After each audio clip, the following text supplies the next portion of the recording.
Hey guys, Ms. Peterson here, and today we're talking about Bernoulli's principle. So Bernoulli's principle basically has to do with the flow of fluids, and it's this really long equation that boils down to a conservation of energy for how fluids flow. We will typically be using it for a fluid flowing through a pipe, but it can also be used to explain how wings generate lift for airplanes with the airflow. It can be used in a bunch of different situations, why storms blow the roofs off of buildings and things like that. So let's get started. First off, how does fluid flow? Okay, picture a pipe where you have a big part of the pipe and a small part of the pipe. When we talk about the flow rate, we're just talking about the amount that flows past a certain point every given second, okay? So that has to do with the area of the pipe and the velocity of the fluid flow, okay? How fast those particles are moving. Now, if you picture a pipe, okay, common sense will tell you that the water going in must equal the water coming out for any section of the pipe, okay? If not, the liquid would have to get compressed, and we know water doesn't do that easily, or the pipe would have to burst and things like that. So in general, in equals out, okay? So if you have a pipe that starts out big and goes small, okay, well, the rate at which it goes in has to equal the rate at which it goes out. Now, if you have a smaller area, that means that the water must be traveling faster in that area, okay? So V2 over here has to be greater than V1 in order for that to be the case. And that's all the principle of continuity says, okay? It's one of our equations on our handy-dandy equation sheet. It is A1 V1 equals A2 V2, okay? Basically, the flow rate is equal at all points within an isolated stream of fluid, okay? AKA, if the pipe narrows, the flow must speed up, okay? It must increase in order to make that equation hold constant. Let's go ahead and label our variables here. A is the cross-sectional area of the pipe. Cross-sectional area of pipe, normally in units of meters squared, and V is our fluid velocity in meters per second, okay? And now this is actually a really intuitive thing. You guys have probably done this before. When you're spraying something with a hose, how do you make the water go farther, okay? How do you make it come out faster? Well, you put your thumb over the opening, okay? When you put your thumb over the opening of that hose, you're giving it a smaller area. Thus, it comes out faster, okay? It's the most common example of this.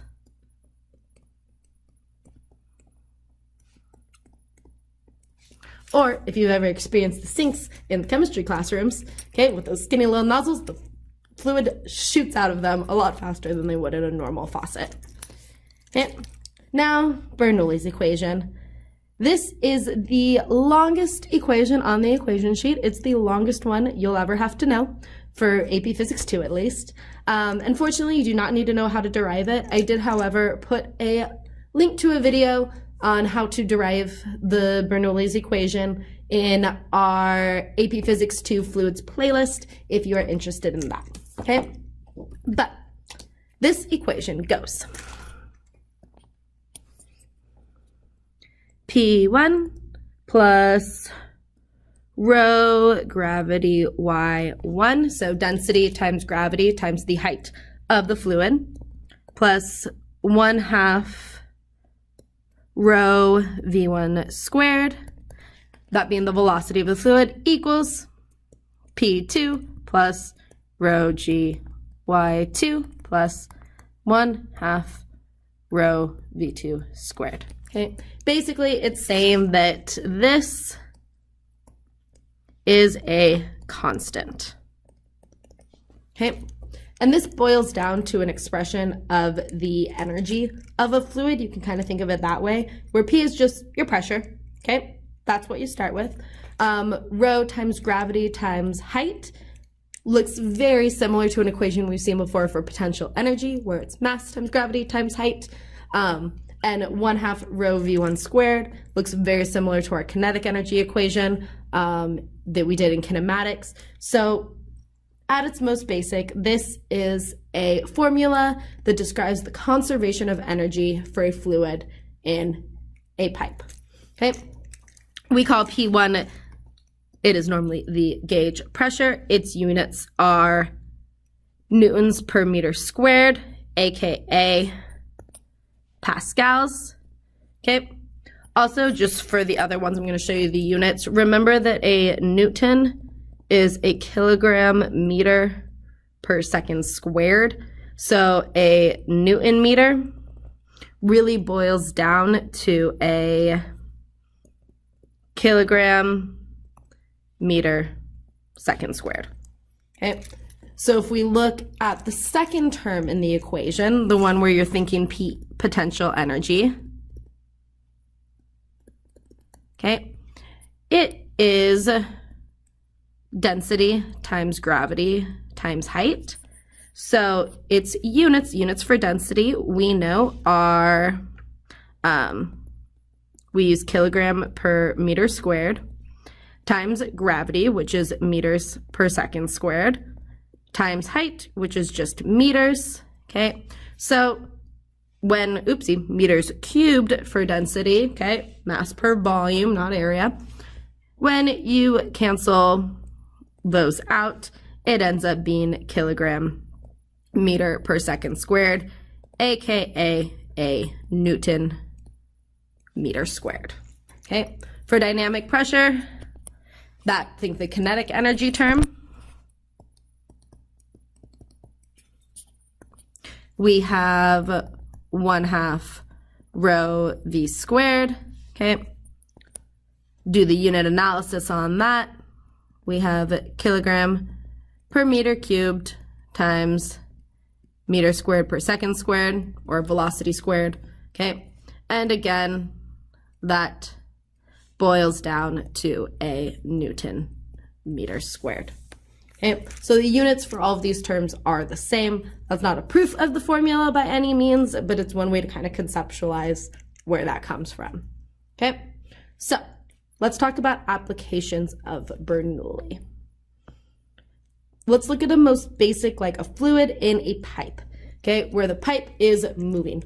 This is important, okay? Think plumbing. We need pipes to be able to carry water from lower heights to our upper stories, okay? So if V1 equals V2, so what we're talking about here is the velocity, and thus we know the area of the pipe is constant. What happens to the pressure at point 2? Okay, well, at point 2, okay, the height is lower. So what effect does that have on the pressure? Okay, this goes a little bit counterintuitive because we tend to think, oh, you're at a lower height, you're deeper, you have more pressure. But when you're talking about for the fluid in a pipe, that's not really the case, okay? Or actually, yeah, it is, I lied, okay? The pressure is going to increase. I don't know why I said that, it's totally the case. If you wanted to look at it in terms of Bernoulli, we have P1 plus rho Gy1 plus 1/2 rho V1 squared equals P2 plus rho Gy2 plus 1/2 rho V2 squared. Good thing about Bernoulli is that 90% of the times we use this, some of the terms are going to cancel out. In this case, V1 is equal to V2. So these two terms are going to be equal. Okay, so if we look just at the height, if this height is lower, in order for this to still equal this, the pressure must increase.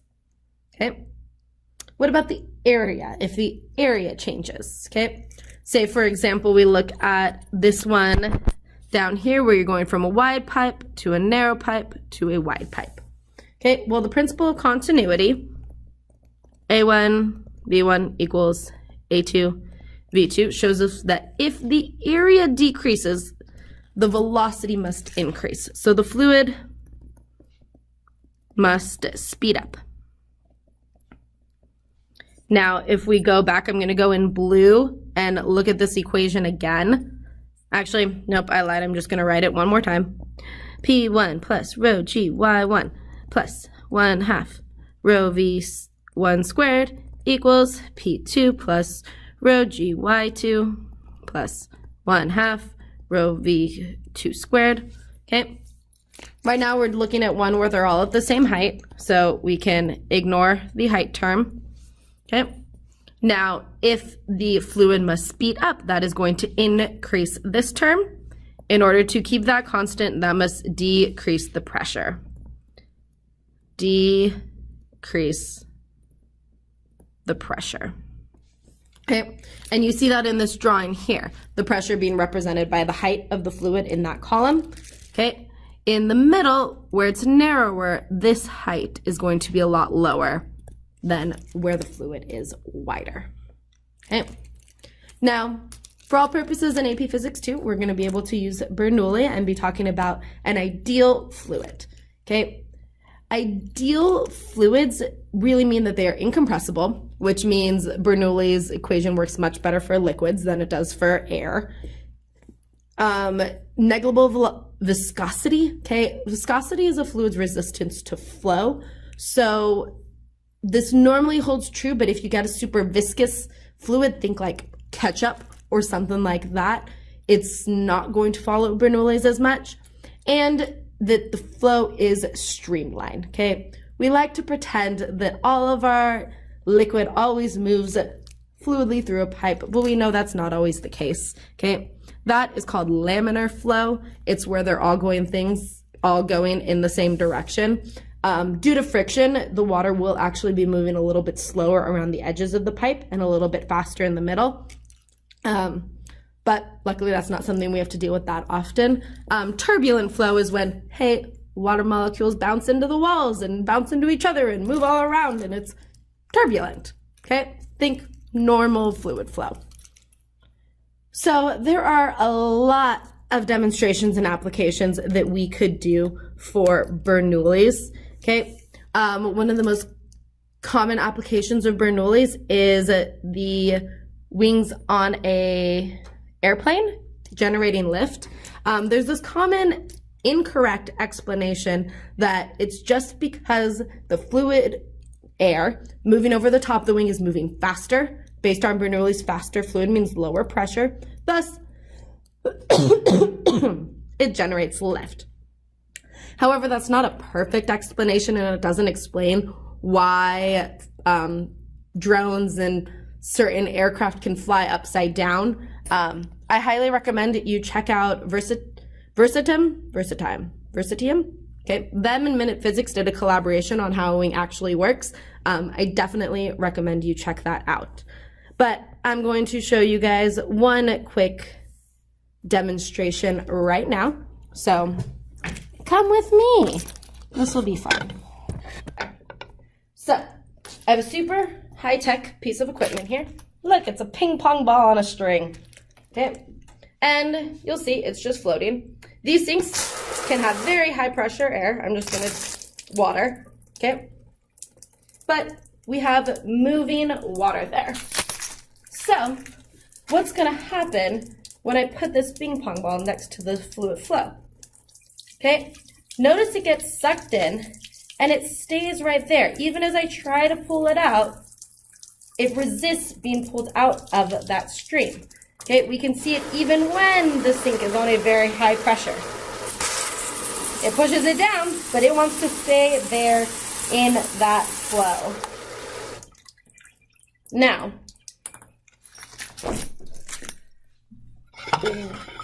why does it do that?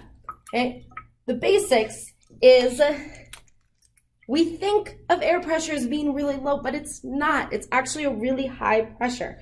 When you have that moving fluid, okay, that moving liquid, it is actually a lower pressure than the air around it. So once the ball is in that column of the lower pressure, okay, it wants to stay there. And if it goes out for any reason, okay, that air pressure from out here is actually going to push it back to the flow, which is actually at a lower pressure.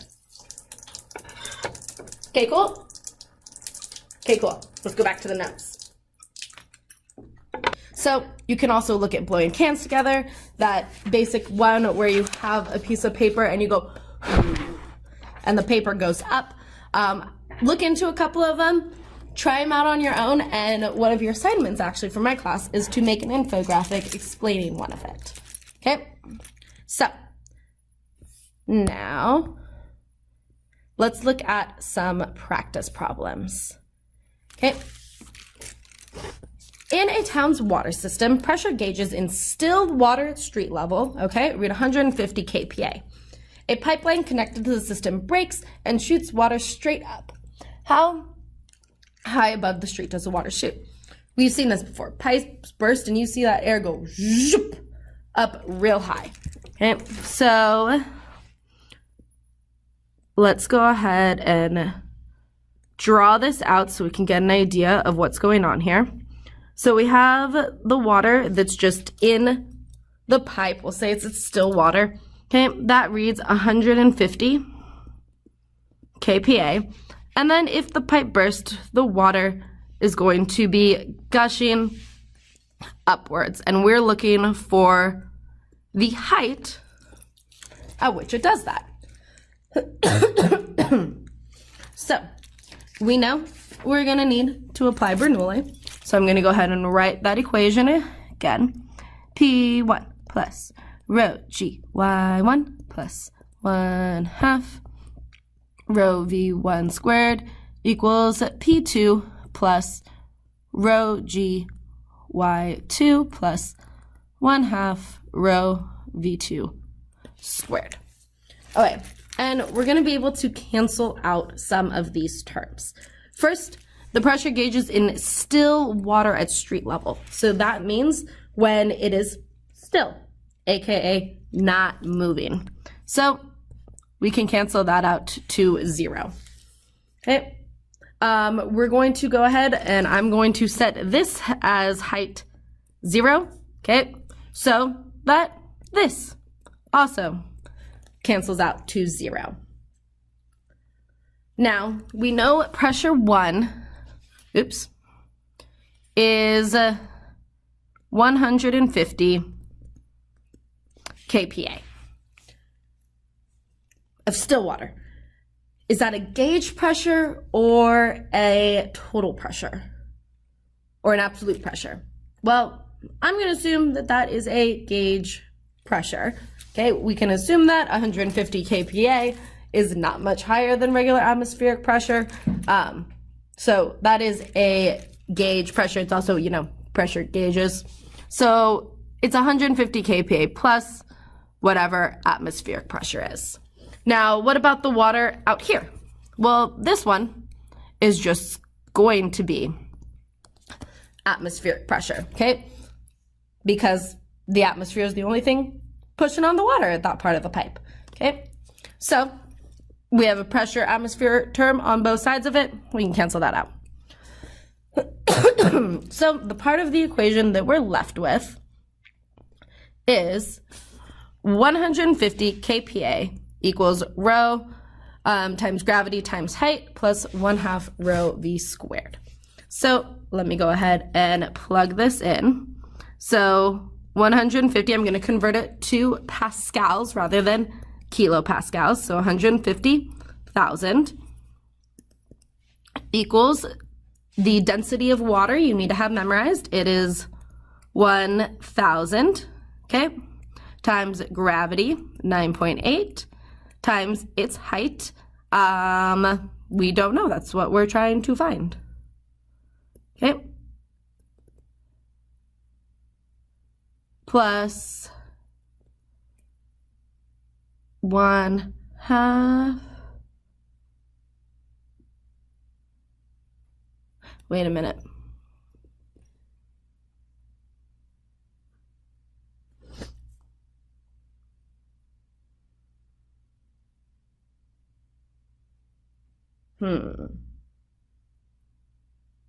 Aha. So I made a mistake here. Didn't cancel out something that I could have canceled out. Okay? Up here, it is not really in the pipe anymore. Okay? And it's going to be really hard for me to set that as my Y2. I would not know the Y2 or the V2. Okay? But what I do know is that point 2, right where it's coming out of that pipe, that height is going to still be 0. And I could find its velocity at that height and then use kinematics to say, okay, if this is the starting velocity, how high is it going to go? So I'm going to go ahead and pick that as my point 2 rather than this point up here, which means this term is also 0. Okay, back to plugging it in. 150,000 equals 1/2 times the density of water, 1,000 kilogram per meter cubed, times V2 squared. Okay? So when you do your math and you figure all of that out, to me, check it, we have 150,000 divided by 500, or 1/2 of 1,000, and then we take the square root of that number, and I got 17.3. Okay, so I only had 2 sig figs in my 150 kPa, so I'm going to stick it with 2 sig figs. So I got a velocity of 17 meters per second. Okay, so that is the speed at which it will exit that pipe. Okay, that is its speed there. So now I want to know how high it'll get. Okay, does this remind you of kinematics? It should. So we know at the height, the velocity of that water must be 0. Okay, you might remember this equation. Okay, V final squared equals V initial squared plus 2 times the acceleration times, is it delta y? Which way is it on your equation sheet? So I can make sure I'm consistent. 2a times delta x, or the height of the water, how high it's going to go. We know that this one is 0. So we can plug in our numbers. We have 17 squared equals 2. The acceleration, what's going to slow it down, is gravity. Okay, or 9.8 times the height. And when we plug that into our calculator, 17 squared divided by 2 times 9.8, we get 14.7, or 15 meters. So that's about the height of a 2 or 3 story building, okay, that it will shoot up into the air. Okay, cool? Okay, cool. Let's look at another one. This is a special application of Bernoulli's formula called Tortellis Theorem, and we're going to go ahead and derive Tortellis Theorem. This one isn't on your equation sheet, but it might be a convenient equation to shortcut and just memorize and use. Okay? Basically, it has to deal with a tank of liquid.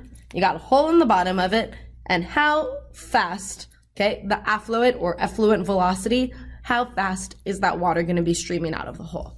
So let's write down Bernoulli's again. P1 plus rho gy1 plus 1/2 rho v1 squared equals P2 plus rho gy2 plus 1/2 rho v2 squared. Now, we can make some assumptions and simplify this quite a bit based on our experimental setup. Okay, first, if you just look at the area, okay, the area at point 2 is going to be much, much less than the area at point 1. Okay, which means that the velocity at point 2 is going to be much, much more than the velocity at point 1. Okay? So much more that we can assume that the rate at which that water falls, okay, it's going to be flowing down, is basically 0 compared to the velocity at which it's going to be streaming out of the hole. Okay? And that allows us to eliminate that term to 0. Okay? Now, both of these points, okay, are going to be at atmospheric pressure, okay, because they're both just open and exposed to the atmosphere, okay? Here it's when it's just out of the thing, not when it's down here, but when it's just out of there. So P1 and P2 can both be eliminated because P1 equals P2. They're both atmospheric pressure.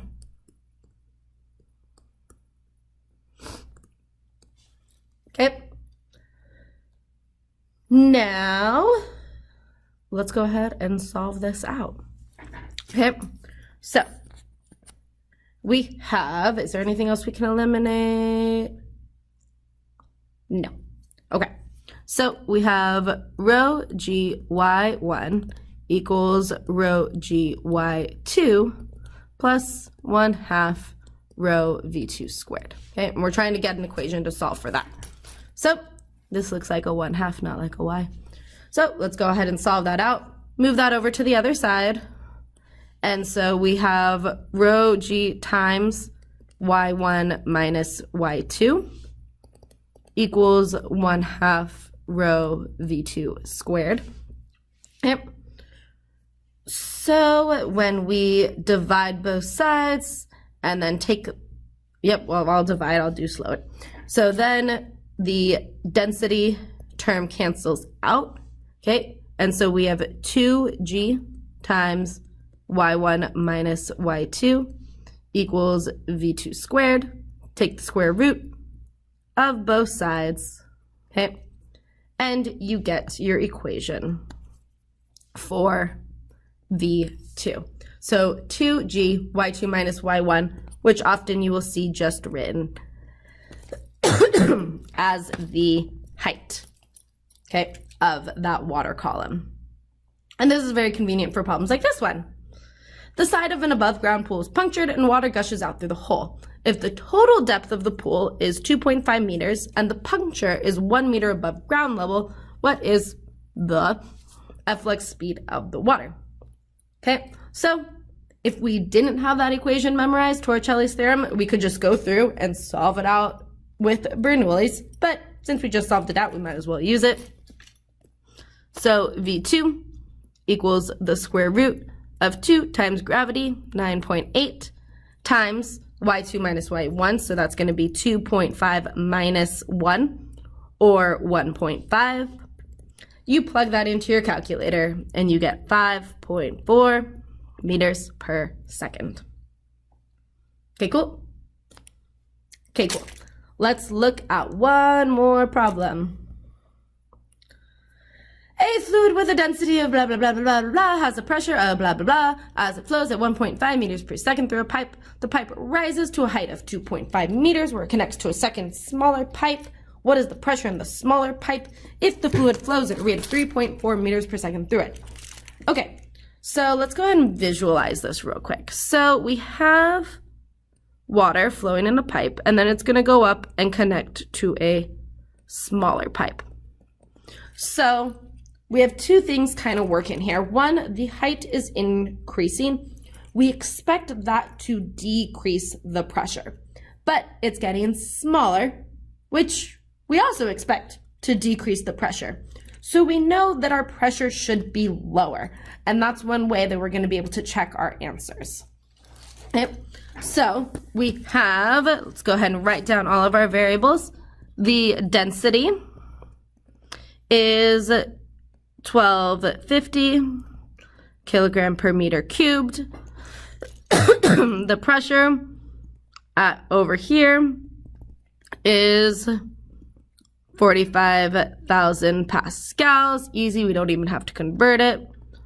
And the velocity is 1.5 meters per second. Okay, and then it rises to a height of 2.5, where its velocity is 3.4 meters per second.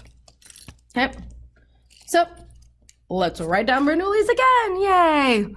P1 plus rho g y1 plus 1/2 rho v1 squared equals P2 plus rho g y2 plus 1/2 rho v2 squared. Okay, well, I'm going to set this as a height of 0, okay, which means my drawing is not very well drawn. Okay, so that I can cancel out this term. Are there any other terms that I can cancel out? No. Boo. Okay, let's plug and chug. So we have 45,000 plus 1/2 of the density, 1250, times the velocity, 1.5 squared, equals rho 2. Do we know rho 2? No, we do not. That is what we're looking for. Plus, or P2, sorry, I said rho, I meant P, times 1250 times 9.8 times 2.5. Yay, I can move this over. Plus 1/2 times 1250 times V2, which was 3.4 squared. And then we math. 1/2 times 1250 times 1.5 squared is 1406. Okay, so then 45,000 minus 1406. Wait, let me check that math again. 0.5 times 1250 times 1.5 squared. Yep, okay. So then 45,000 minus that number gives us 43,594 equals P2 plus 1250 times 9.8 times 2.5 plus 0.5 times 1250 times 3.4 squared, 37,850. Okay, and then 43594 minus 37,850. P2 equals 5,744 pascals, which is definitely less than its original pressure. Very, very much less, which we expected. Okay, cool? Okay, cool. That's it for today. Any questions, comments, concerns? Let me know in class.